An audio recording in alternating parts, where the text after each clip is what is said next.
right, everybody, here we are at Origins, and I am with Rob from White Wizard Games. Hey, man, we got a lot of stuff to talk about, don't we? Yeah, my team, my elves have been very busy making games, so we got a lot going on. So we're gonna break this. We got 4 things to talk about. We're gonna break this down into 4 steps. All right. The very first one, we'll start with Hero Realms. Now we got a campaign deck that we're gonna be talking about here. Yeah. So basically, Hero Realms has been out for a little while. People have been loving it. It's got the base Hero Realms game, which is a complete 4-player game that comes in a little box.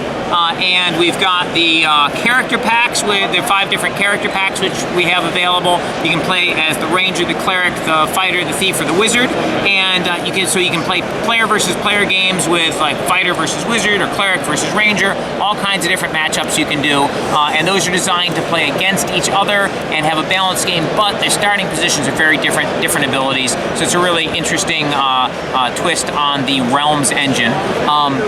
Now, with the campaign deck that's coming out this fall, we are taking things to a whole new level with Hero Realms. Hero Realms is going to be transformed with this campaign deck into a cooperative leveling deck building game. Whoa. So instead of you playing against your buddies, you guys are going to be working together. Each of you is going to choose a character, and then you are going to go on missions. You're going to fight bad guys, and if you win, you're going to get rewards including treasure that you can add to your starting deck, and you can gain experience, which you can spend to improve your character, either improve your starting health or improve those skill cards like your heist card, your pickpocket, your fireball, your channel. Those cards, you will have the ability to spend experience and get better versions of those. Like fireball just goes to Scorch or Scorch. Exactly. Like we have a rolling fireball or incinerate fireball, all kinds of different upgrades that you can get to your skills.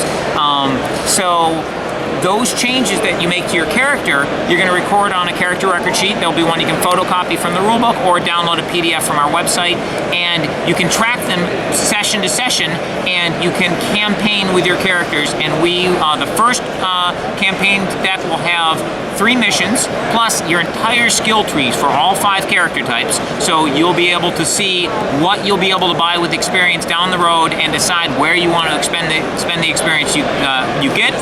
And the things that you buy now with your experience will affect what things you'll be able to buy later. So we decided to include the entire skill tree for all the characters. And this is the start of a 21 mission campaign series. Wow. So we've got the storyline plotted out for this epic story, and the first 3 missions and everything you need to advance your characters through the experience you'll be gaining in those missions comes in the first box set. And then the next 3 box sets will each have 6 missions. So there will be there's a whole lot of content there. This box set it's got gorgeous artwork, 150 regular sized cards, and then we've got 8 of these oversized boss cards. So you can see, if you compare it to a regular card, you can see how much bigger these bosses are. So these big cards are referred to as masters, and they are the bad guys that you'll be fighting on the missions. So you don't need anybody to play the game master. When you play this, the game is automated, and everybody who's playing is playing a character, and you're working together against the bad guy. The way it works, for the mission, we have an adventure book which will tell you which of the bad guys you're going to get, and based on things you've been doing in the campaign, sometimes the bad guy for a mission might be different based on what's happened thus far in the campaign. So it's got a ton of replay if you want to play through multiple times. Then there are 3 types of cards that make up the Master's deck. There are this pile of setting cards, this pile of mastery cards, and then there are these piles of encounter cards. This particular set has a 1 on the bottom for encounter 1, encounter 2 has 2s on the bottom, encounter 3 has 3s on the bottom, etc. You take all the mastery cards, then you take setting cards. If you're playing with 5 players, you take all of those if you have less players, you'd pull out 3 of them at random for every player less than 5 that you've got. So then you take the remaining setting cards, you shuffle them in with the mastery cards, and then you add in the encounter cards, shuffle all of those 3 sets together, and that creates the master's deck. Then on each player's turn, right before the player goes, the master gets to go. And when the master goes, you flip the top card of the master's deck over. So for example, if you flipped over this Ruinous Enforcer, this is an elite minion who's going to be working for the master, and he would go next to the master, and he would attack the players for 5. In addition, that red gem would indicate what the master is doing that turn. That, in this case, 3 combat. So if the master had this turn, he'd be attacking the player for 8, and he would have this 5 defense guard next to him. End of the master's turn, you prepare all his champions, then the player gets to take their turn. The trade row is set up, and the market is set up as normal, and the players can attack. They can attack the master's minion, they can attack the master. Now, some of them, sometimes when a minion comes up, regular minions like this one that are not elite, these go directly in front of the player. So this one would go, let's say the wizard flipped this up, this guy's in front of the wizard and attacking the wizard only. The wizard would not be allowed to attack the master or any minions outside of his area until he dealt with this Ruinous Disciple. So you have to clear minions in your area before you can fight in other areas. Basically, you're engaged. Yeah, exactly. Now, you sit around the table in a particular order, and you're allowed to help out the players who are next to you. So you basically have like a marching order for the party. The player who's sitting, the master divides up the party. So if you've got the master to your right, you're at the first seat in the party. Then you go around the table, and then the player with the master on their left is the last person in the party. If you've got the master to your right, you can't help the guy who's beyond the master. So the master sort of cuts up the party. But so most players will be able to help the player to their left or right, but if you're in the front or the back of the party, you'll only be able to help out one player. So you got to be careful about how you organize your party in general. I mean, obviously you want the tank in front of the wizard. Sure. or the tank near the wizard, so he'll be able to protect him and clear monsters that get in front of him. You can also help out friends by healing them. If you have an effect that gains health, you can either use it for yourself or you can use it on a nearby player. So sometimes it's really important to be able to cover a friend with some health gain. So like the cleric might use their ability, or maybe you've got some yellow cards which give a bunch of health, and you'll want to give them to the nearby player who's in deep trouble. Each turn, you're going to be flipping over one of these cards. Sometimes you'll get minions. Sometimes you'll get action cards. And when an action card comes up, you do what it says on it, and then it will go to the master's discard pile.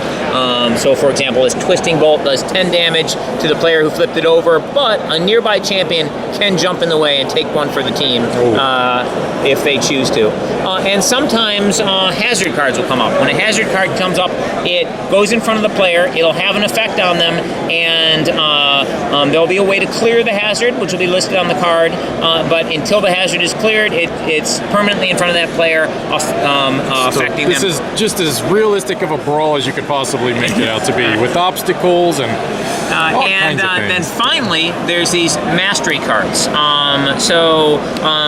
When a mastery card comes up, it gets attached to the master themselves, and if the master gets mastery cards equal to the number of gems underneath their level indicator, then they level up. So when they level up, you flip over the card, all the masteries that were attached to them go to the discard pile. Things just got a lot easier, right? Oh, a lot tougher. Bad news for the players. So for example, these enthralled regulars, when they're level 2, instead of a player flipping over one card and resolving the effects when the master takes his turn, they'll flip over 2 cards every turn. So that gets really tough. And that'll activate multiple of these special abilities, put tons of minions out that you'll have to defeat. Sounds really nice. And the master has starting health, which is indicated on their card. So in the case of the enthralled regulars, it's 50. And you can just use you can use pencil, paper, or the scorecards that come with the game to keep track of the master's health. When did you say this was coming out for Kickstarter? So this one this one's already been kickstarted, and Kickstarter backers should be receiving their copy of the campaign set early fall or late summer, and it should be available in stores late fall or just before Christmas. Excellent. So all the files are at the printer now, so we're just hoping for a smooth printing and shipping process. Knock on wood. We all are. Yeah, the campaign is a ton of fun, and the ability to level up your character and improve them from mission to mission is really cool.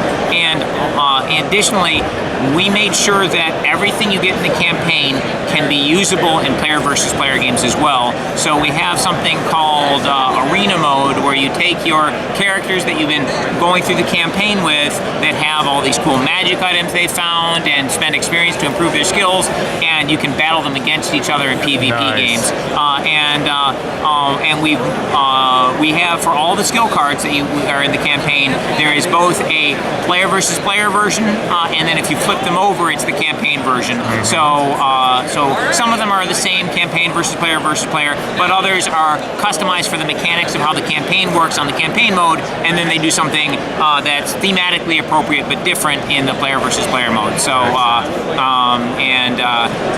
ton of artwork, ton of beautiful artwork, lots and lots of great gameplay. You can play it as just a non-campaign way to play cooperatively, and you can play each of these missions over and over again, especially because the missions are different based on what's been happening previously in the campaign. So you can just start with whatever mission you like and set yourself up as if you'd played the previous missions and just play the game. Or you can proceed through in chronological order and track your progress, track your character, use those character record sheets, and follow through. So I'm super excited about it. It's coming out for Christmas at your local game store, and we're just really proud of this product. I can tell awesome. You are, man. Yeah. We talked quite a bit about this even before we started filming, man. You're just glowing. Yeah, it's really exciting. We're super happy to actually have it out.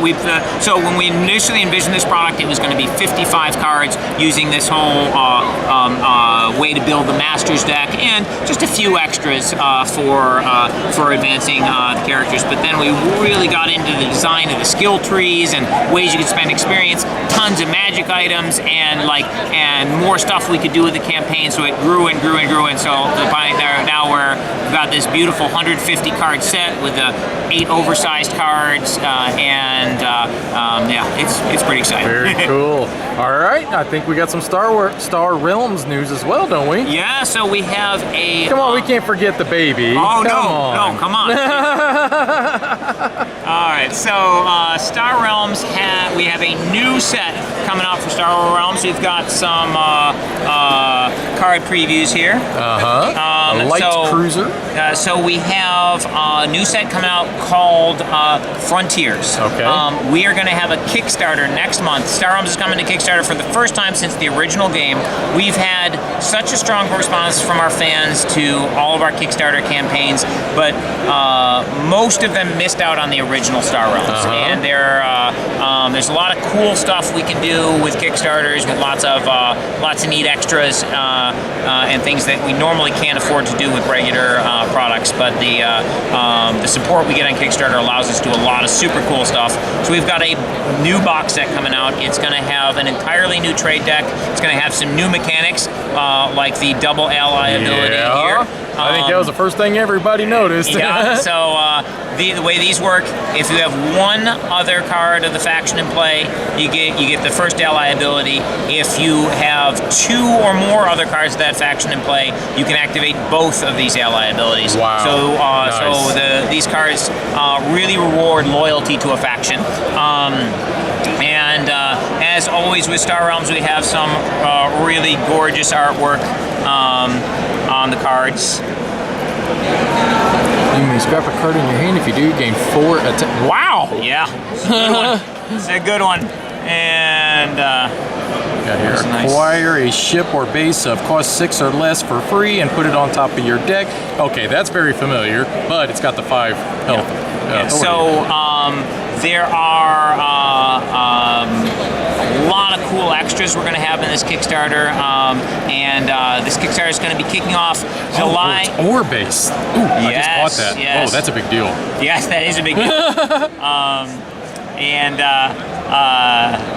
Yeah, there's a lot of cool stuff going into, you know, the setting for this is out on the frontiers of known space. So there's a lot of references to the warp gate technology. So, but at any rate, these Kickstarter July 11th at 11 a.m. we're kicking it off. So 7/11 at 11 a.m. New Kickstarter for Star Realms kicking off, and we're gonna have a lot of cool extras in there. Definitely want to check that out. Excellent. Next game, we have a new Epic set coming out. This is called Epic Pantheon. This is a 60 card set for Epic. It's got a lot of exciting new cards in it. And as always, some really fantastic art. Yeah, your artists are pretty darn fantastic, man. Good stuff. We got Airborne Blitz Tribute. May return a card to your hand. Nice. Beautiful, man. Oh. Yeah, that's stunning. That is absolutely stunning. And this new Epic set, again, 60 cards. Look for it this fall. Very good. Epic Pantheon. All right. And we got one more to still yet to go. Yeah, we got one more very exciting toy. So we have a new game that'll be coming to Kickstarter this fall and to stores a few months after that. This game is called Sorcerer. It's designed by the head of White Wizards Games European team, Peter Schultz, and Peter's been working on this game for many, many years. We first started talking about it a couple years ago, and even then the game had been he had been putting a lot of time into it, a lot of sweat, a lot of energy, a lot of play testing, and a ton of work with some very talented artists. The game has a unique art style and just gorgeous pieces. And Sorcerer is a kind of a mesh between a board game and a trading card game. So the box will contain these individual player boards. Well, I mean, these are kind of big. I mean, you're talking a big game then? Or yeah, this is going to be. You're not talking a little game. This is going to be a large box set, and it's going to have super high quality components. We're going to have really high quality boards. So these will be good board stock. This is just a mock-up here, of course, and it's going to have it's going to come with dice. When you resolve combat in this game, you're playing cards on the table, and they're battling each other, but you're not just comparing numbers like you do with most card games. You're going to be rolling dice to resolve combat, and these will be custom dice with carved icons on them. We have some mock-ups here with just stickers, but when you roll a die for damage, if you get a skull, you're going to be getting 1 point of damage. If you get the double skull, you get 2 points of damage. If you get a blank side, you're missing, and if you get the star, you got a critical hit. Okay. If you had a minions, for example, if you were attacking me with this minion, it's going to be rolling 3 dice, and so in this example, I got a complete whiff, but here we got a critical hit. We get to assign the damage where we want. Or if I got, say, this roll, I get 3 points of damage and a critical hit. My opponent would have signed the 3 points, and I get to put the critical hit wherever I want. The shield is how much damage it can take before it dies. Damage is tracked, so when something takes damage, you'd put bead counters on it to indicate how much damage it has.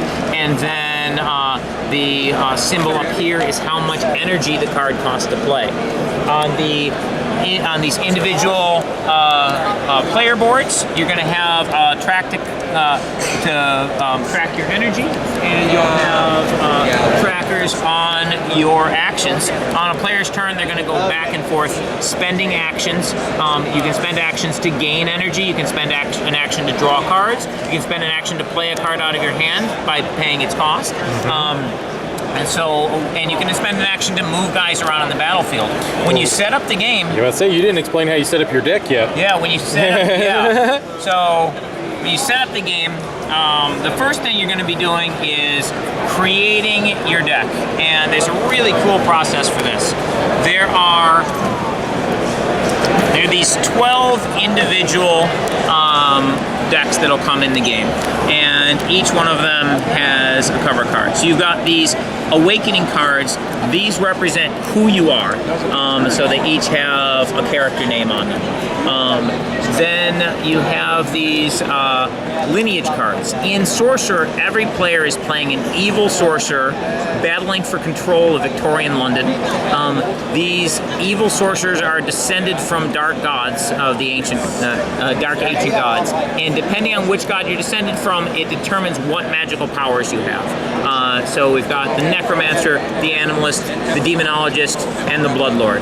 And then finally, you have the domains. These represent the areas you have control over, which will determine what minions you are working for you and such. At the start of the game, each player chooses one from this pile, one from this pile, one from this pile, and one from this pile.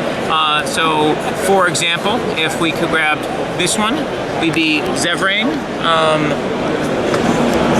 If we grab this one, we would be the Necromancer, and if we grab this one, we'd be of the Screaming Coast. So it's Zevrain, the Necromancer of the Screaming Coast. So if you say the character's name, if you've played the game before, you're going to know what deck that player's playing. These top cards come off, and those get set in front of you, and these represent special abilities you'll be able to use throughout the course of the game. And then these piles of cards get shuffled together, and that becomes your deck. So this would basically be mostly your minion, but this would be specific minions to your character itself, and these would be just general, and then awesome. Okay. Yeah. So and each of these factions has special things that they're good at. So for example, the Necromancer has a lot of things that care about his discard pile and can come back from the dead, or get more powerful the more stuff you have in your discard pile, etc. So you'll have different mechanics that work well in different synergies together, and a lot like you'd have from like constructed decks in a trading card game, but all the work of making those is done for you. All you have to do is grab one of each of these three piles and shuffle them together, and you've got a cool deck which has really interesting synergies and different things it's good at. And so the replayability on this game is through the roof, because you have so many different combinations of what powers you have and what powers your opponent has. And then when you actually are playing the game, you have various battlefields you're playing on. So there are these three battlefields. Each one is separate. When you play, if you played a minion onto the table, you have to choose. So if I were to play this guy, I get to choose which of these three battlefields he goes in. Okay. And that's the battlefield he's going to be fighting in. It's also the only battlefield he can affect. So let's say you had a minion that said, when it comes into play, destroy all other minions. It would only destroy all other minions in that particular battlefield. Right. Players go back and forth, spending their actions. Once both players have used all their actions, then you go through the battlefields one at a time, resolving the combat in those battlefields, rolling dice, assigning damage. If you can get a battlefield to 12 damage, you will flip it over. Okay. Sorry. And to the ruin side of the battlefield, and you'll put a control marker on the side of the battlefield for whichever player won that battle. And if you can win 2 out of the 3 battlefields, you win the game. And you're going to be able to move your minions around. You can one of the things you can use an action for is to move a minion from one battlefield to another. So you'll be able to, if you need more troops in a particular location, you'll be able to move around the guys you already have on the table and exist in addition to adding new troops to the table. Excellent. When are we expecting to see this? So we're going to have a Kickstarter for that this fall. We'll have a precise date for for you near the end of the summer, and then you can expect to see it in stores a few months after the Kickstarter's done. It's exciting to think that you guys are going to actually go into a big box now, you know? Yeah. I know, you're not known for that. Yeah. This particular game really screamed high quality components to me. The art and the graphic design in it is phenomenal, and